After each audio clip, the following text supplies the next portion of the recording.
যোৱাকালি ভাৰতীয় সেনাবাহিনী এয়াৰ ফ'ৰ্চ তেওঁলোকে পাকিস্তানৰ 9টা সন্ত্ৰাসবাদী ট্ৰেইনিং কেম্প বা লঞ্চিং পেড বুলি যাক কোৱা হয় তাতে মাজনিশা আক্ৰমণ কৰে আৰু আজি আমি সকলোৱে গম পাইছোঁ যে এই আক্ৰমণত সন্ত্ৰাসবাদীৰ ঘাটিসমূহ সম্পূৰ্ণভাৱে নষ্ট কৰা হৈছে আৰু বহু সন্ত্ৰাসবাদী নিহত আৰু আহত হৈছে।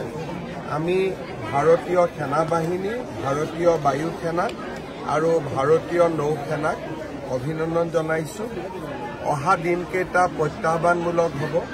সমগ্ৰ ভাৰতবাসী, প্ৰধানমন্ত্ৰী মোদী ডাঙৰীয়া আৰু আমাৰ সেনাৰ জোৱানসকল, বিষয়াসকলৰ লগত আমি থিয় হৈ থাকিম যাতে ভাৰতে আহিবলগীয়া সকলো ধৰণৰ প্ৰত্যাহ্বানৰ মোকাবিলা একেলগে এক ৰাষ্ট্ৰ হিচাপে আমি যাতে কৰিব পাৰোঁ। মকড্ৰিলটো যুদ্ধৰ ক'ৰবাত আগজাননী পালে মাজে মাজে মকড্ৰিল কৰি থাকিব লাগে। বহুদিন দেশত মকড্ৰিল হোৱা নাছিলে, আমাৰ ৰাজ্যতো হোৱা নাছিলে। 18খন জিলাত আজি মকড্ৰিল হোৱাৰ সম্ভাৱনা আছে।